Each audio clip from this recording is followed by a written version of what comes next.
Amen. Salamat po. Tayo po ay muling mapag-aral ng salita ng Diyos.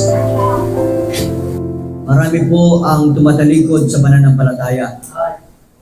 Sabi ng salita ng Diyos, some shall depart from the faith, giving heed to seducing spirits. Ito po, tatalikod sa pananampalataya na kanilang nasimulan na narinig nila mula sa mga apostoles. Dito sa ating pag-usapan ngayong umaga, at nabasa po natin ito sa John chapter 6, ano po, ay isang katanungan ang iniwan ng ating Panginoong Hesus sa kanyang mga disipulo. Alam niyo po, ang ating Panginoong Hesus ay laging nagtatanong. Alam mo ba kung ano yung unang tanong ni Jesus? Ang unang tanong po ng ating Panginoong Hesus ay nakalagay po sa Matthew, nakita rin po sa ibang mga account, but sabi po sa Matthew chapter 5, if the salt have lost his savor, wherewith shall it be salted? Hinanggulad po tayo sa isang asin. Ye are the salt of the world. Sabi po ng ating Panginoong Hesus, ano ang pakinabang daw ng isang asin kung wala ng lasa? Wala na. Yung purpose niya, wala na. Ang purpose niya ay magbigay ng lasa, pero wala ng lasa. Wala ng purpose. At alam niyo ba kung ano yung huling tanong ng ating Panginoon Hesus sa kanyang ministry? Ito po'y tinanong niya kay Peter. Sabi niya kay Peter, after niya mag-resurrect ng ating Panginoon Hesus, ang sabi niya, do you love me more than this? Simon, son of Jonas. Si Peter po yan. Simon, son of Jonas, lovest thou me? Mahal mo ba ako? Yan po yung huling tanong ng ating Panginoong Hesus. Ngayong umaga ay isang katanungan muli ang ating pag-uusapan. At dito po ay nabasa natin sa aklat po ng John chapter 6. At mababasa po natin dyan ang sabi ng ating Panginoon Hesus sa kanyang mga disipulo na ating binasa kanina. Will ye also go away? Sabi niya po sa kanyang mga disipulo. Dahil nung time na yon, sabi po sa verse 66, many of his disciples went back. Tumalikod na, marami sa kanyang mga tagasunod. Actually, hindi lang po yung disciples dito ay lahat ng tagasunod nakikinig sa kanyang mensahe. Marami sa kanila na nakikinig, follower of Jesus Christ, they went back and walked no more with Him. Dating kasama niyang naglalakad, naglalakbay, nagmiministeryo, nagpupuri sa Panginoon, naglilingkod sa Panginoon, but this time they walk no more with Jesus Christ. At umarap siya sa kanyang mga disipulo, sa kanyang 12 disciples. At tinanong niya ang katanungang, will ye also go away? Ito mga taong ito, tumalikod na sa akin. Kayo, tatalikod din ba kayo? Aalis ka rin ba? At yan po yung katanungan na nais natin pag-usapan ngayong umaga. Kinuha ko po dito ang ilang mga words na bibigyan natin ng puntos. Sa verse 30, mga kapatid, tingnan niyo po sa Bible niyo, sa verse 30, makikita natin, John chapter 6. Okay? Verse 30, makikita natin yan salitang, then they said, therefore unto him, what sign shewest thou then that we may see and believe thee, which thou dost thou work? Kukunin ko yung salitang sign. Po, sign. Then pagdating po ng verse 52,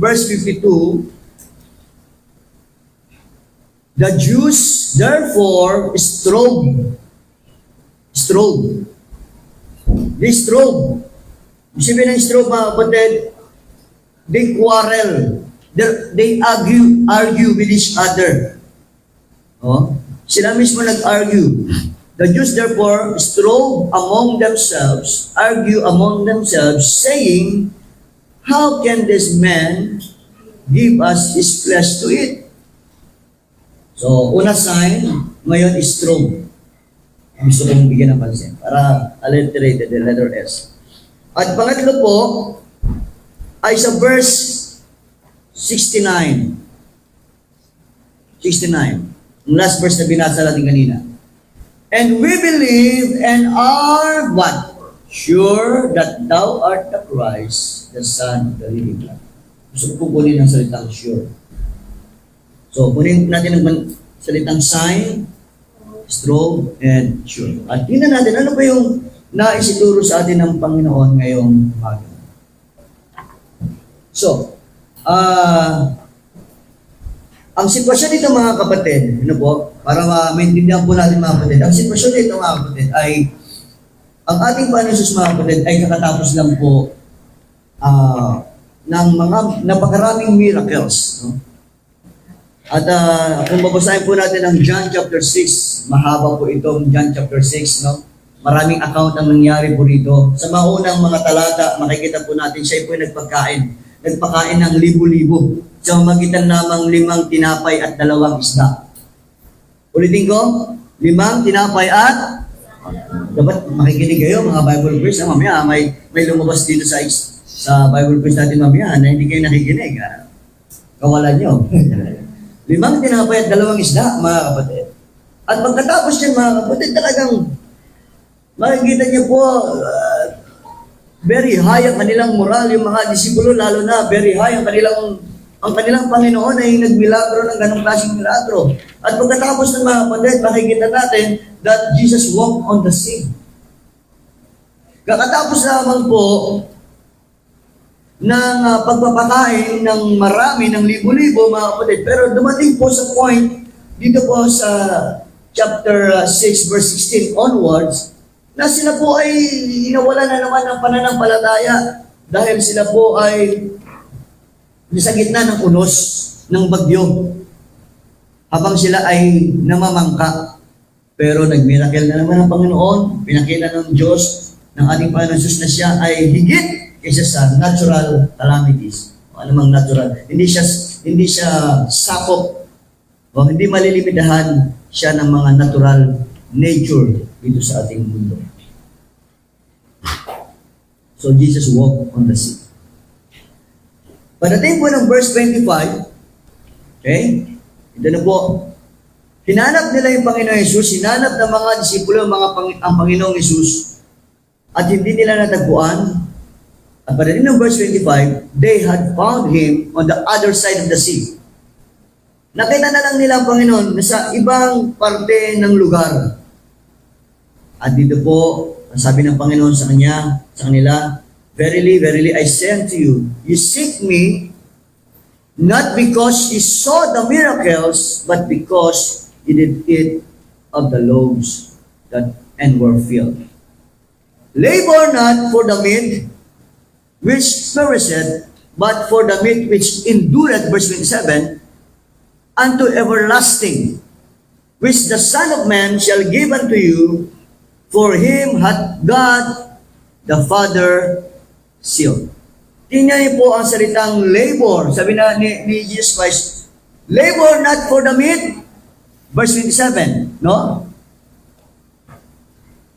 Nung marinig po ng mga taong ito, yung word na labor, sumagot sila sa verse 28, then they said unto him, What shall we do that we might work the works of God? Inisip niya mga kapatid, na mga disipulo, yung labor na yan is work. Ano yung gagawin namin? Ano yung dapat namin gawin? What shall we do? Ito tayo. Ano yung dapat namin gawin?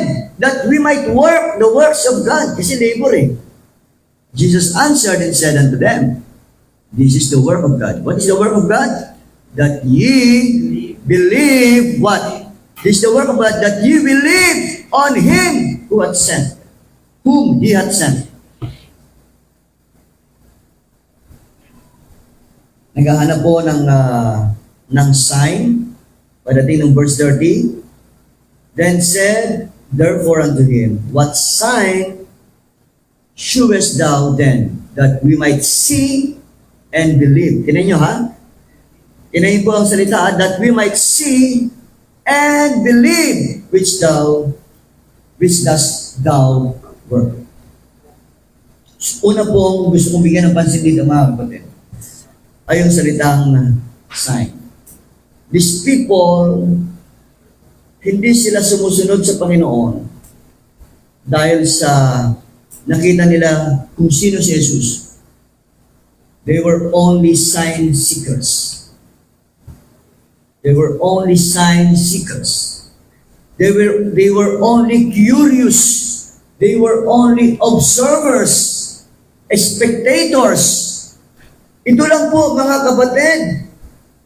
Yung mga taong sumusunod sila sa Panginoon, hindi dahil gusto nilang sambahin si Jesus, kundi gusto mong curious lang sila. Sino ba to? Bakit? Paano siya nakapagpakain ng marami? Paano siya nakalakad sa ibabaw ng tubig?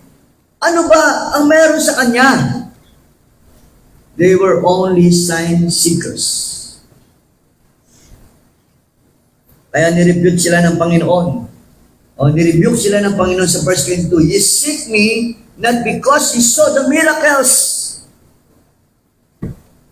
Mga kapatid dito, mga taong ito, they were not paying attention to the real meaning of the miracle. They were only looking for the meat.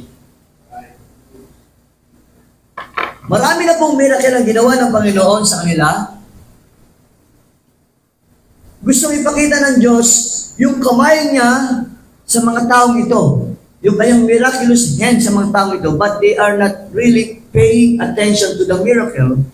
They are paying attention to the meat. Ang tingin nila, ang kanilang focus po ay doon sa pagkain. Ano kaya? Mapapartihan kaya ako nito? Baka maubusan ako? Naku, nag-distribute na. O, isang basket lang hawak-hawak na isang apostoles nito. Aabot kaya sa akin ito? Kasi po yung nangyari mga kapatid, pinag-grupo-grupo ng Panginoon. May 100, may 50, may 20. Pinag-grupo-grupo ng Panginoon itong thousands na ito para pakainin ay 5 tinapay lang at 2 isda. They were not paying attention to the miracle, to the work of God. Kung ano yung ginagawa ng Panginoon sa kanilang kalagitnaan. Ang kanilang focus lang mga kapatid ay sa pagkain, sa material na bagay. Hindi sila focus sa eternal na bagay, sa gawa ng Panginoon, sa miraculous work of God. Ang tingin nila mga kapatid ay sa temporary lamang, sa pagkain lamang. Kaya sabi ng Panginoon sa verse 22 mga kapatid, verily, verily, I say unto you, ye seek me not because ye saw the miracles, but because ye did eat of the loaves and were filled. Kaya sabi ng Panginoon, labor not for the meat which perisheth. Huwag kang magpagal sa meat na kakain ka ngayong umaga, mamayang tanghali, gutom ka na naman, kukururog ka na naman. Temporary lang yan. Mabubusog ka ngayon, mamaya magugutom ka na naman. But sabi ng Panginoon, labor for the meat which endureth unto everlasting, verse 27, which the Son of Man shall give unto you, for him hath God the Father sealed. These people were not looking for the Lord. They were just looking for the lunch. Hello? They were not looking for the Lord. They were looking for the lunch. Kapatid, sana po, wag ganun. Sa atin, ang oras na, tagal ni Pastor mag-preach. Lunch time na. This time, look for the Lord, not for the lunch. Amen? Please, brethren. Verse 25. Ano sabi sa verse 25? When they had found him on the other side of the sea, they said unto him, Rabbi, when camest thou hither? Nagtataka sila mga kapatid, paano nakarating si Jesus sa Capernaum? Paano siya nakarating sa Capernaum? Ay kasama lang nila doon sa other side. Pero binalikan sila ng Panginoon ng isa pang tanong. Kayo, bakit kayo naririto? Bakit kayo naririto? Bakit hinahanap nyo ako? Bakit kayo naririto? Bakit nyo ako hinahanap? Ano ang dahilan nyo? Ano sabi mga kapatid? Tingnan po natin ang Romans chapter 3. Romans chapter 3. Naalala ko itong talatang ito. Sinabi po ni Apostol Pablo sa Romans chapter 3. Romans chapter 3. Tingnan niyo po sa verse 10. Romans chapter 3 verse 10. As it is written, there is none righteous, no, not one. Verse 12. They are all, verse 11. Verse 11. There is none that understandeth, there is none that seeketh after God. There is none that seeketh after God. There is none righteous, no, not one. There is none that seeketh after God. Eh, Pastor, ako po hinahanap ko naman ang Diyos. Actually, hindi ang Diyos ang hinahanap mo. Hindi ang Diyos na dapat sambahin ang hinahanap mo. Hinahanap mo lang yung Diyos at yung may bibigay ng Diyos. Hinahanap mo lang yung bread na galing sa Diyos. Maraming tao, mga kapatid, hindi talaga naghahanap sa Diyos. Naghahanap lang siya ng ano ang magagawa ng Diyos sa buhay ko. Ano ang magagawa ng Diyos sa buhay ko? Ano ang magagawa ng Diyos sa pamilya ko? Ano ang magagawa ng Diyos sa trabaho ko? They are not really seeking God to worship. Hindi siya naghahanap sa Diyos para lumuhod sa Diyos at sambahin ang Diyos kung sino siya. Naghahanap lang siya kung ano ang mabibigay ng Diyos sa kanya. Naghahanap lang siya, sumusunod lang siya sa Diyos kasi sikat, magbibigay sa kanya ng tinapay, ng pagkain. Kung hindi sa pagkain, hindi siya susunod sa Panginoon. Kaya sabi niya, ni Apostle Paul, there is none that seeketh after God. Ang nakakalungkot na katotohanan. Why are you there? Tinanong sila ng Panginoon, kayo, bakit kayo naririto? At kaya padating ng verse 26 to 29, mga kapatid, kinumpronta ng Panginoon itong mga taong ito. Kung ano talaga yung totoong motibo kung bakit kayo naririto. You are not paying attention to my works. Hindi kayo nagpipay attention sa ginagawa ko sa buhay nyo. You are not paying attention to the real meaning of miracle, real purpose of this miracle. You are just paying attention for the meat. You are just looking for the meat. Ano ba, kapatid, listen? Marami nang ginagawa ang Panginoon sa buhay natin. Marami siyang ginagawa sa buhay natin, pero hindi pa rin natin nakikita kung ano yung purpose ni Lord. Kung bakit niya ginagawa yun.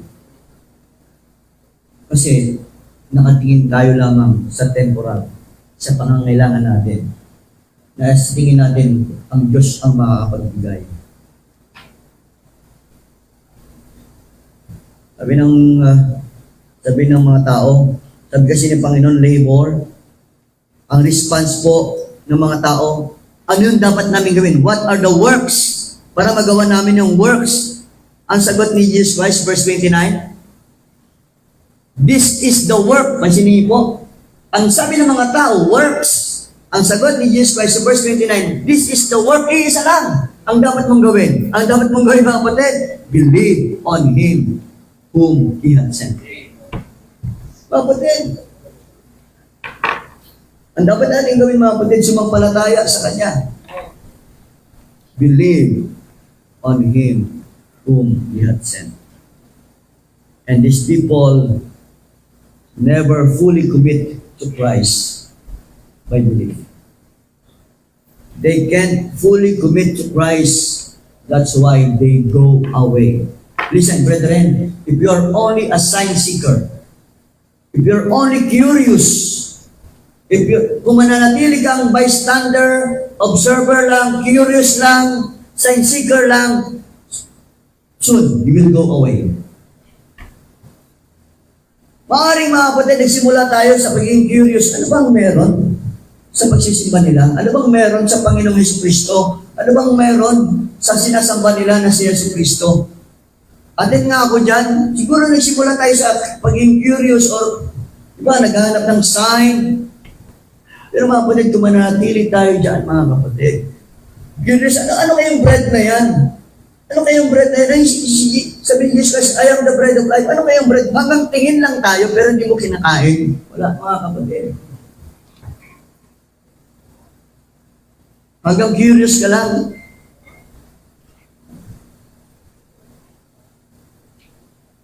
Kung manatili kang curious lang at sign seeker lang, you will find yourself going away from the Lord. Isa ka sasabihin ng Panginoon, will you also go away?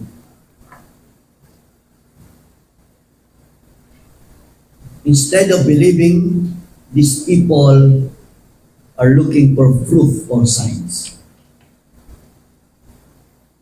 Sinabi na ng Panginoon, verse 32, Then Jesus said unto them, Verily, verily, I say unto you, Moses gave you not that bread from heaven, but my Father giveth you the true bread from heaven. For the bread of God is He which cometh down from heaven. Kita nyo ha? Sinabi na ng Panginoon Jesus, the bread of God is He. Sino yun? Dito ko niya. Sarili niya. The bread of God is He which cometh down from heaven and giveth life unto the world. Sagot ng mga tao, isipin niya, sinasabi niya, I am the bread of life. Ako yun. Pero sagot pa rin ng mga tao, Then said they unto Him, Lord, evermore give us this bread. Iniisip nila, yung bread na ibinigay ng Diyos, kay Moses yung mana in the wilderness. Pwede ba ibigay mo sa amin yun? Alam mo, kapatid, nakikinig ako, yung may isang disipulo na nagsabi, Lord, evermore give us this. Tol, Brad, ganda ng suggestion mo na yan, ha? Kung paano pinakain ng Panginoon yung mga Israelita 40 years, magkakaroon tayo supply. Ito mismo siya, magbibigay sa atin. Maganda yung suggestion mo. Hindi tayo magugutom. Yung pinakain niya tayo, di ba doon? Nung 5,000 na kaya niyang pakainin, 5 tinapay lang, 2 isda. Naku, jackpot tayo dito. Jackpot yung nasundan natin. Hindi tayo magugutom. Isipin niyo mga kapatid, sinasabi na ni Lord yung spiritual, ang tingin nila, physical. Ibigay mo pa rin sa amin ng bread. Kaya sinagutan ng Panginoon, verse 35, anong sagot ng Panginoon? Diniretso niya na. Hindi niyo maintindihan, sabi niya, I am the bread of life. He that cometh to me shall never hunger, and he that believeth on me shall never thirst. But I said unto you, tinan niyo po, but I said unto you, that ye also have seen me. Nakita mo na yung hinahanap mong sign, but you still believe not. Sabi po ng iba, to see is to believe. No? Marami ang nakakita, pero hindi pa rin naniniwala. Sabi ng Panginoon Jesus, you have seen already, but you still not believe. No? Sabi ng iba, siguro ipakita mo sa amin, Lord, mananampalataya na kami, no? Hindi po sa paningin yan. Marami na nakakita, pero hindi pa rin naniniwala sa Panginoon. Nakakalungkot. Yung sagot nila, tinayong kapatid sa verse 30. Ito yung tao. Ganito tayo, verse 30. What sign shewest thou then, that we may see and believe? Ito tao, to see is to believe. Gusto ko makita ko muna. Para sa mapalataya ako. Hanggat di ko nakikita, hindi ako sa palataya. Pero nirepeat sila ng Panginoon sa verse 36. Nakita nyo na, but you still believe not. Verse 36. Ye also have seen me, but you still believe not. Because these people, instead of believing, they were looking for proof or signs. Mga kapatid, many times sa buhay po natin bilang mananampalataya, we are looking for many signs. Sige, makinig muna ako sa Bible study na yan. Attend ako dyan at attend ako dyan sa Baptist Church. At titingnan ko kung ano ang gagawin ng Diyos nila sa buhay ko. Pag titingnan ko mga membro, binago ay buhay nila. Mukhang hindi binago ang buhay parang hindi totoo to. Parang hindi naman sila yumaman.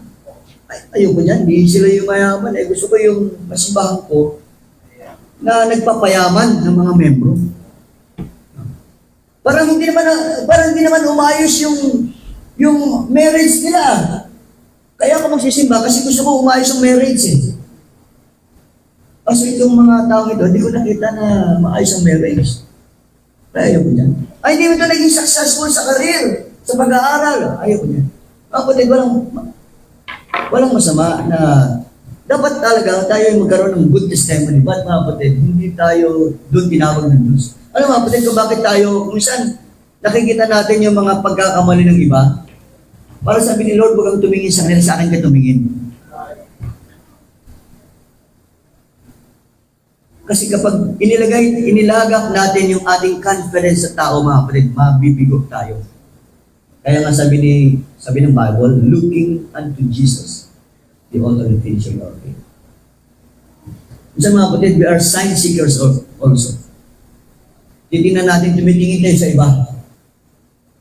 Totoo ba? Totoo ba? Totoo ba? Na ang Diyos nila, totoo ba? Mukhang hindi naman totoo yung Diyos nila kasi hindi ko nakikita sa kanila. So, parang ayaw ko na rin sumunod. Kapatid, tingin kasi natin sa Diyos, minsan, ay para bang errand boy. Ano errand boy? Errand boy, utusan. Lord, may problema ako dito sa pamilya ko, ayusin mo, Lord. Lord, may problema ako sa financial ko, ayusin mo, Lord. Lord, may sakit ako, Lord, sa hospital ako, punta mo naman ako, gamutin mo ako. Lord, may problema ako, na-disgrasya ako, Lord, tulungan mo ko, Lord. Saan nakakaya tayo, mga kapatid? Our Lord is not our errand boy. Errand boy. Ito yung mga Hudyo Moses, wala kami makain. Bigyan mo kami ng pagkain. Mag-request ka sa Diyos, bigyan kami ng pagkain. Moses, wala kaming tubig. Mag-request ka sa Diyos, bigyan kami ng tubig. Moses, nahihita kami. Mag-request ka sa Diyos, bigyan kami ng bubong. Moses, nadidiliman kami. Mag-request ka sa Diyos, magbigay ng liwanag sa amin. Yan tayo mga kapatid. Ang tingin natin sa Diyos utusan. At tumatawag lang tayo sa Kanya kapag may kailangan. Kaya tawag na marami sa Panginoon, pengi noon. Pengi noon. Pengi. Mga kapatid, hindi po yun ang Diyos, mga kapatid. Our God is not our errand boy. He is our maker. He is the creator of heaven and earth. In the beginning, God. Amen? In the beginning, God. Wala ka pa, may Diyos na. You without God is nothing. God without you is still God. Magkaroon tayo ng respeto sa Diyos, mga kapatid. He is not our errand boy. Mag-provide lang ng pangangailangan natin. Don't be a sign seeker. Don't just be curious. Believe. Believe on the Lord Jesus Christ. We cannot stay curious forever, brethren. Let us trust the Lord. Ang sabi niya po, I came down from heaven. At padating ng verse 48, tinan niyo ba, kapatid, verse 48. Sabi niya, inulit niya naman, verse 48, I am the bread of life. Your fathers did eat manna in the wilderness, and they are dead. Na-provide ang pangailangan nila physically, nabusog sila, pero ngayon patay na sila. Hindi nga sila nakapasok ng promised land. Mga kapatid, pwede kong sabi ni Lord, pwede kong i-provide ang pangailangan mo physically. Pwede kong ayusin yung pamilya mo. Pwede kong ayusin yung pag-aaral mo. Pwede kong tanggalin ang sakit mo. Pero pupunta ka pa rin ng impyerno. Pwedeng ibigay lahat ng pangailangan mo. Pero, still dead. What shall it profit a man if he shall gain the whole world and loses his own soul? Ang point dito ng ating Panginoon Jesus, mga kapatid, hindi lang physical bread, spiritual bread. At hinalintulad niya ito, mga kapatid, basahin niyo po ang verse 48 hanggang 51. Hinalintulad niya, mga kapatid, yung believing sa Panginoon, yung eating and drinking. Kaya sabi sa verse, ano po, sabi sa verse 53, verse 50, this is the bread which cometh down from heaven, that a man may eat thereof and not die. I am the living bread which came down from heaven. If any man eat of this bread, he shall live forever, and the bread that I will give is my flesh, which I will give for the life of the world. But in verse 53, verily, verily, I say unto you, except ye eat of the flesh of the Son of Man, and drink his blood, ye have no life in you. Whoso eateth the flesh and drinketh my blood hath eternal life, and I will raise him up in the last day. Lahat ito, mga kapatid, spiritual, pero tingin nila physical. Hinalintulad ng Panginoon ang believing. Ang sabi ng Panginoon, ano yung work ko? To believe. At hinalintulad ng Panginoon ang believing is eating and drinking. Hindi lang ikaw stay curious na may bread, you eat it. Kunin mo, inumin mo. Don't stay curious na may pagkain yan. Walang pakinabang ang pagkain na yan kung hindi mo kakainin at iinumin. Mga kapatid, receive it. Mga kapatid, alam natin ang Panginoon tagapagligtas. Ang tanong, ligtas ka na ba? Nagpaligtas ka na ba sa Kanya? Alam natin si Jesus Christ, Savior. Ang tanong, nagpa-save ka na ba sa Kanya? Or you stay curious, oh, Savior nga siya. Palakpak tayo, wow, nakakalakad siya sa lubid. Nakakalakad siya, wow, ang galing-galing niya. Pero pag sinabi niya, pwede ka sumama ka sa akin? Kasama kitang tumawid sa lubid. No. Gusto ko spectators lang ako. Gusto ko observer lang ako. Gusto ko lang, curious lang ako na, magaling ka pala talaga. Kapatid, don't stay curious. Don't just be a sign seeker. Believe. Amen? Be safe. Be safe. Believe on the Lord Jesus Christ.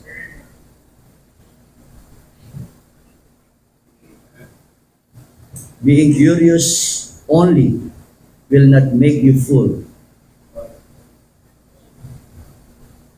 Or else, baka hanggang ngayon, baka hindi ka talaga gutom. Sino dito ang naka-experience ng hindi maganda sa pagbili niya sa Jollibee or McDo? Ako po naka-experience. May mga time na ayoko na mag-Jollibee, minsan, nagbibigay sa akin, pangit na buns. Minsan, tuyot na matagal na yung patty, matagal na. Minsan, yung chicken, matagal na rin. Ayoko na. Pero paulit-ulit tayo, tama? Lalo na pag gutom, no choice. Bibili ka, mabilis eh. Tama? Bakit kayo, Lord? Kunting open mo lang kayo, Lord. Na-open ka lang sa church, ayaw mo na. Baka hindi ka talaga gutom. Kasi kapag gutom ka, pabalik-balikan mo. Baka hindi ka, diba? You're not really hungry to the bread of life. If you're hungry for the bread of life, pabalik-balikan mo siya. Kahit hindi pa maayos yung crew. Diba?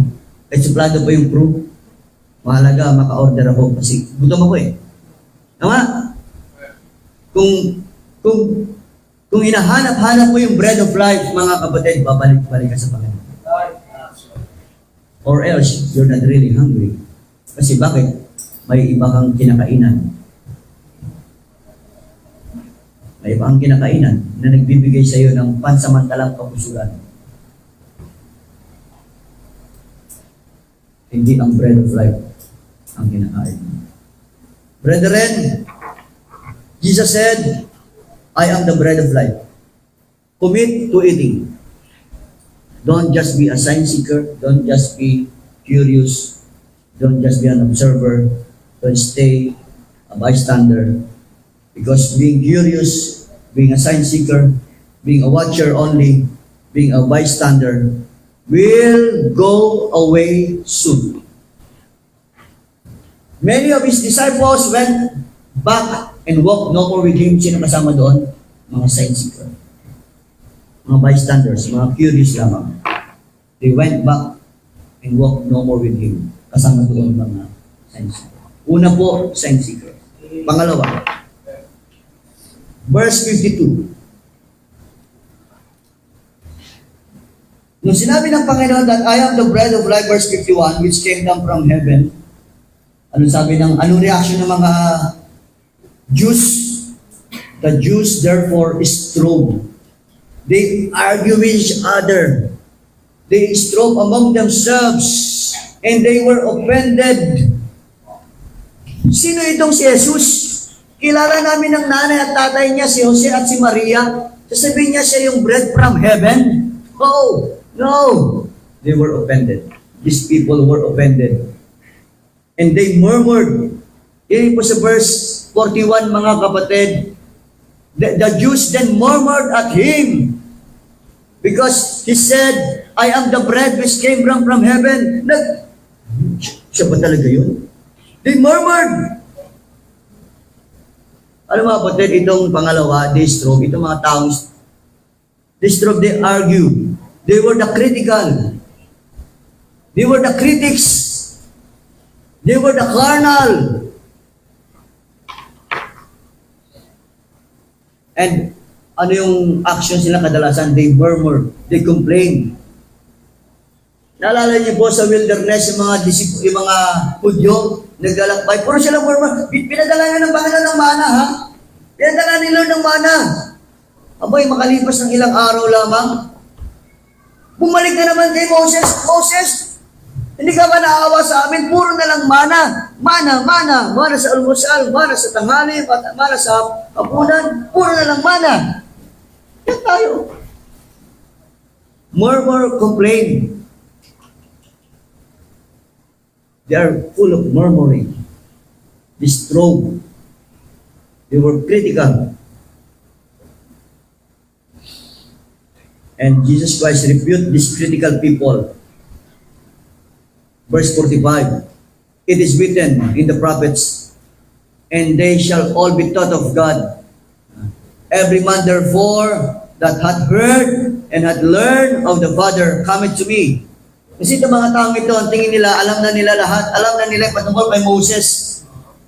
Pinagmamayabang nila madalas, sila ay galing kay Moses. Alam nila, ang akala nila, alam na nila patungkol kay Moses, pero nilipit sila ng Panginoon. They shall all be taught of God. Kinakailangan pa rin kayong turuan. Kasi hindi nyo talaga alam. Maaring may alam kayo, only yung ibabaw lamang, not only the deep things of God. And this critical person, you know, brethren, this critical person, these people who strove always, argue always, critical person, mga kapatid, they did not listen to learn. They listen to argue. Hindi sila nakikinig para matuto. Nakikinig sila para mag-argue. Naghahanap sila lagi ng mali. Pakinggan natin to. May mga ganun, diba? O, baka may gumagawa sa inyo, ha? Ilan ang mali ni pastor? Mali ni pastor, mali ang grammar, yung ano niya, yung English niya, matigas, 2. Diba? May ganun, ha? Please, mga kapatid. Don't just listen to argue, but listen to learn. Amen? But these critical people always strive. They always fight. They always argue. They always quarrel. they always create disputes. For these people, being critical is more important rather than Christ.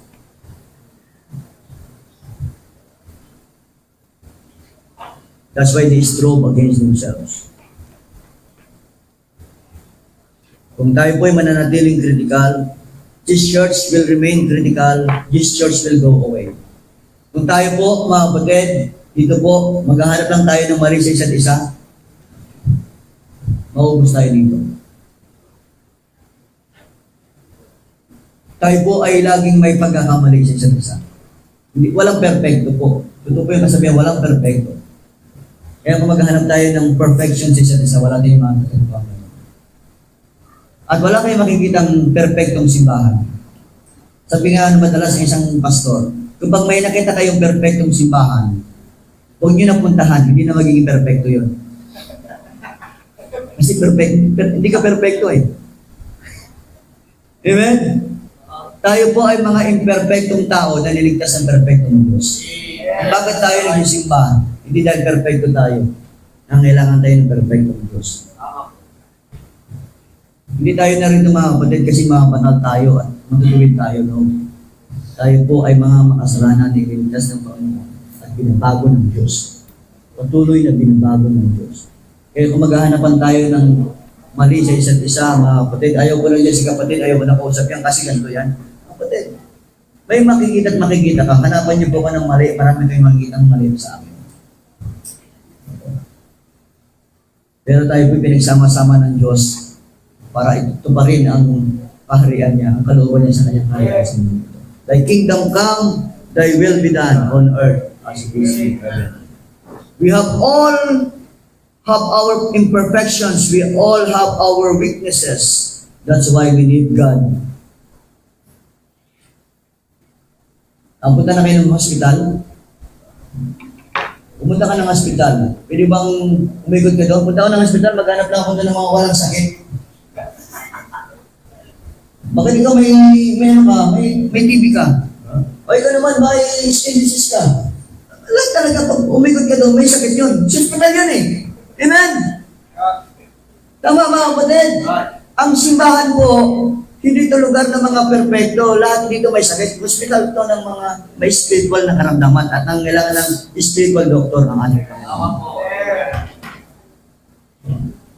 So, we all need our Lord. Sa maghahanap tayo dito, makapunta nga sa SLBC na yan, at tingnan ko baka wala silang mga perpekto sila. Ayaw ko na. Maraming pala nilang mga sakit doon. Maraming pala nilang mga isa suplado, hindi ako pinapansin, hindi ako kinakabay. O isa, ayan. Yabang ng isa, mukha pa lang mayabang na. Iba sa ating mga kapatid, mukha pa lang mayabang. Pero mabait naman talaga, mukha lang mayabang. Sa totoo lang. Pag tingin ako, mukhang mayabang eh. Pero pag inasok ang bait pala, mukha lang yun. Kaya sa sila mga kapatid, ay sige, mukha nyo. Kasi mukha nyo parang mayabang na eh. Mukha lang yun mga kapatid. Pero pag kinausap mo, ang bait pala. Minsan nakakaloko rin yung mukha eh, no? Minsan naman mukhang mabait. Pag kinausap mo, suklado pala. Yung pala mahihain lang mga kapatid. Amen? So, pero lahat tayo may imperfection mga kapatid. Kailangan na natin ng Diyos. Kaya po tayo narito kasi kailangan tayo ng Diyos na magbabago sa atin. Kaya, kapatid, no? At nung marinig nila ang Panginoon, na sinabi ng Panginoon na, I am the bread of life.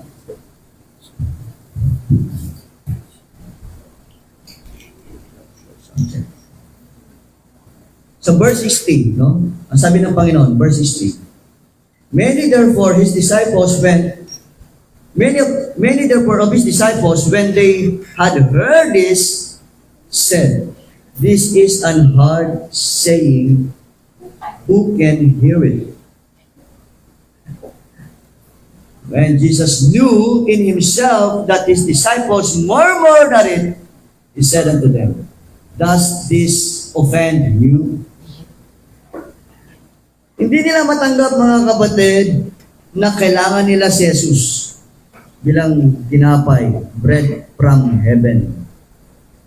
At sabi niya, this is a hard saying. We cannot accept it. ang katotohanan mga kapatid, it is not hard for us to understand. Hindi po dahil hindi nila maintindihan ang salita ng Diyos, but because they were offended. Hindi lang nila matanggap. Minsan mga kapatid, may mga salita ng Diyos na madali po intindihin. Hindi lang natin matanggap. Kaya tayo na-open. Hindi lang natin matanggap. Naintindihan natin, pero hindi lang natin matanggap yung katotohanan na yun. Hindi po sa hindi natin naintindihan natin, pero hindi natin matanggap. Kaya, sabi ni Jesus Christ, does this offend you? Kaya tayo na-offend. The truth of God's Word is not hard to understand, but hard to accept. Amen. And critical people, carnal people, these people who always strove, create strife, they will be easily offended. They will create division. And if, brethren, if we stay critical, carnal, this kind of people, soon you will go away. Soon you will go away. Ako, soon you will go away. Isang po, meron na po ako nakausap na young people. At pinayuhan natin sila ng kapatid, hindi pa kalooban ng Diyos na kayo ay magrelasyon. Dahil hindi makakabuti sa sitwasyon mo ngayon. Alang araw, loobin ng Panginoon, in God's time, mangyayari, kung talagang kayo para sa isa, mangyayari. Kapatid, hindi nakinig, hindi tinanggap yung sinabi ko. Umalis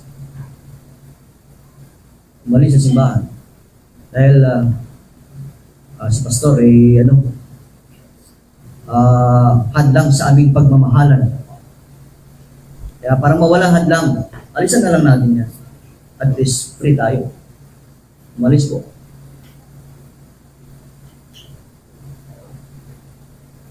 At ngayon po, they suffer the consequence. They suffer the consequence. At sa kanila ngayon napatunayan, totoo pala yung sinasabi ng pastor. Totoo pala yung sinasabi ng pastor. Pero may consequence na at marami na po ang nangyari, hindi dapat nangyari. Mga kapatid, sometimes the Word of God is not hard to understand, but hard to accept. That's why we are easily offended. And if we stay critical, if we stay carnal, soon we will go away. Kasama ka doon sa sinasabi ng Panginoon. Many of His disciples went back and walked no more with Him. Those who are sign seekers, those who are strove, create strife. The carnal, the critical. But praise the Lord, in verse 68 to 71, verse 68 to 71, nung tinanong ng Panginoon ng mga disipulo, yung 12 disciples, sabi niya, kayo, alis din ba kayo? Will you also go away? Sumagot si Pedro. So, 12 disciples, si Pedro po ang sumagot. Then Simon Peter answered him, Lord, to whom shall we go? Thou hast the words of eternal life, and we believe and are sure that thou art the Christ, the Son of the living God. Praise the Lord. May mga taong just curious lang, observer lang, bystander, sign seekers lang, may mga taong critical, may mga taong carnal, may mga nag-create ng strife, ng argument, ng gulo, But praise the Lord, may mga taong nanatili. Amen. May mga taong natiling faithful. May mga taong confident sa Panginoon. May mga taong sumasampalataya at nananatili sa Panginoon, kagaya po ni Pedro, kagaya po ng sinabi ni Apostle Paul in Philippians chapter 1 verse 6. Sabi ni Apostle Paul in Philippians chapter 1 verse 6, sabi niya, I am sure that the good work that God has begun, He will continue it. Being confident of this very thing, that He which has begun a good work in you will perform it until the day of Jesus Christ. Sabi niya po sa Paul, I am confident, I am sure. Sabi niya, I am sure that the good work that my God has begun, He will continue it until He comes, hanggang sa kunin niya ako. Kanina mga kapatid, yung mga disipulo, yung mga Jews, sabi niya, we want to see in order for us to believe. Tama? Mga Hudyo, sabi niya, we want to see para kami ay sumampalataya. To see is to believe para sa kanila. Ini po ang sagot ni Apostle Peter. Ang sabi ni Apostle Peter sa verse 69, we believe and are sure. Amen.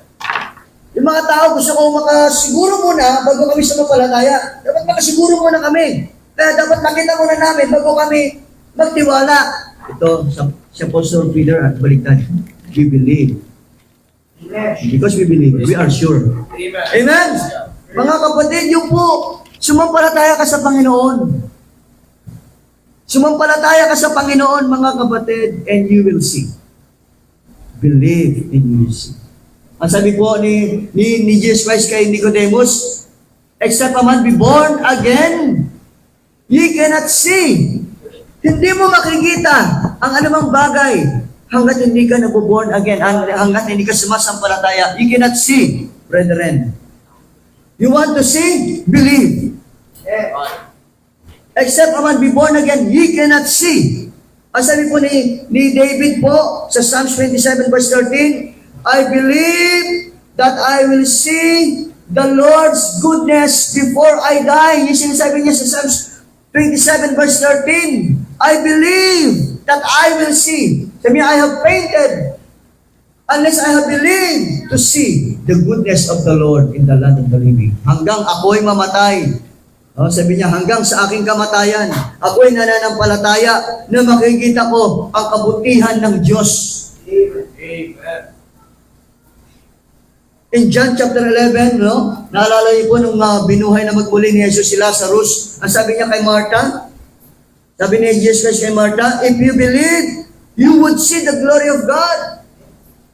Said na I not unto thee, that if thou wouldest believe, thou shouldest see the glory of God. Mga kapatid, sa tao po, to believe, to see is to believe. Sa Panginoon, to believe is to see. You want to see the work of the Lord in your life? Believe. Gusto mo makita yung pagkilos ng Diyos sa Panginoon sa buhay mo? Believe. Sumampalataya ka sa Panginoon. Marami na po ang tumalikod sa Panginoon. Tingnan po sa 1 John chapter 2. 1 John chapter 2, verse 18. 1 John chapter 2, verse 18. Little children, it is the last time, as ye have heard, that Antichrist shall come. Ang Antichrist po, nag-isa lang po yun, darating po yan sa Great Tribulation. Nag-isa po yung Antichrist. May darating na Antichrist, Antikristo, darating. Pero, sabi niya, now, there are many Antichrists with S. Marami na po sa panahon ngayon, may mga Antichrist na mga sumasalungat kay Kristo. Whereby we know that it is the last time. We are at the last time. Verse 19. They went out, this Antichrist, ibig sabihin Antichrist, ito mga sumasalungat kay Kristo. They are the bystanders. They are curious only. They are the sign seekers. They stroke. They are critical. They are carnal. They went out from us, but they were not of us. For if they had been of us, kung talagang sila ay sa atin, sila ay sa Panginoon, they would no doubt have continued with us. but they went out that they might be made manifest that they were not all of us. Kasi hindi talaga sila sa Panginoon. Bakit itong mga taong ito, nakakain po, nakatingin po, nakita nila yung miracle ni Lord, nasaksihan nila yung miracle ni Lord, nakita nila lumakad ang Panginoon sa tubig, kasama lang nila, ngayon sa kabilang pampang na, alam nila ang Panginoon, pero mga kapatid, hindi pa rin nagpatuloy because they are just curious, they are just critical, they are just sign seekers, they always strive, they are carnal. They went out. At kung ikaw ay mananatili mga kapatid na hindi sumasampalataya, you will went out. Sino po ang magpapatuloy lamang? Yung sumasampalataya. May mga lumayo sa Panginoon, umalis sa Panginoon, praise the Lord. May mga nagpapatuloy sa Panginoon. Hebrews chapter 10. Hebrews chapter 10. Now, sabay-sabay po natin basahin. Now, the just shall live by faith. Sinong just mga kapatid? Justified. Justified mga kapatid. Sinong just? Yung justified, therefore being justified by faith. Ang tawag ng Panginoon sa na-justify niya is just. Now, the just shall live by faith. In-expect po tayo ni Lord na magpatuloy sa pananampalataya. But if any man draw back, my soul shall have no pleasure in him. Verse 39. But we are not of them who draw back unto perdition, but we are of them that believe on the saving of the soul. Amen? Bakit ka nagpapatuloy? Kasi nananampalataya ka, ang Diyos ay nagliligtas ng kaluluwa. Amen. This morning, will you say to the Lord, Lord, I'm going nowhere. Ikaw ba ngayong umaga, pwede mo sabihin kay Lord, kagaya ni Peter, Lord, I'm going nowhere. Walang pupuntahan, Lord. Mananatili ako sa iyo. Pwede ba sabihin kay Lord yan? Lord, I am yours. I am thine, O Lord. I am yours. Walang pupuntahang iba. Sa iyo lang ako, Lord. Maybe sometime in my life, naging curious ako, naging science seeker ako, naging critical ako, naging carnal ako, i-create ako ng strife. But now, Lord, I will believe on you. Manatili ako sa iyo, Panginoon. Because thou hast eternal life. Thou art the Son of the living God. I'm going nowhere.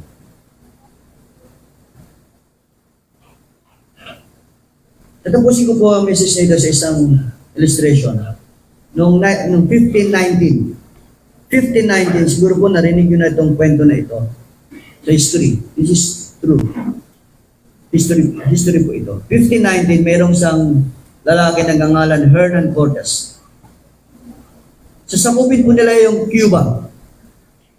But upon landing in Veracruz, Mexico, ginawa po ni Hernan Cortes, he ordered his ship to be destroyed.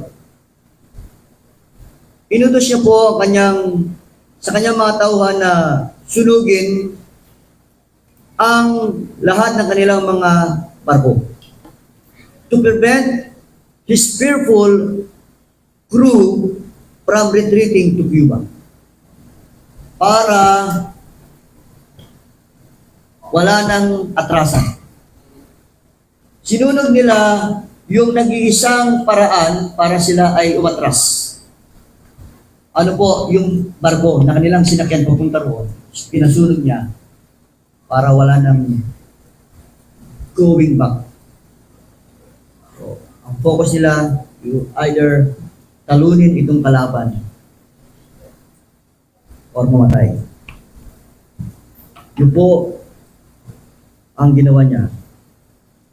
That's, ang ginawa na yun ni Hernan, forced the 600 men to commit fully to the conquest of the Aztec Empire, as they have no alternative for survival other than victory.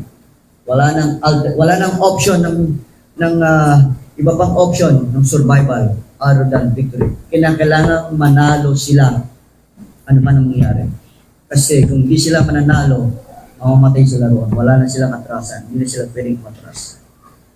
Ang ginawa ni Cortes removed all thought of retreat from the minds of his soldiers. Ngayong umaga mga kapatid, pwede ba sunugin natin ang anumang bagay na pwedeng maging barko natin para tayo ay matras sa Panginoon? Para masabi natin sa Panginoon, I am going nowhere.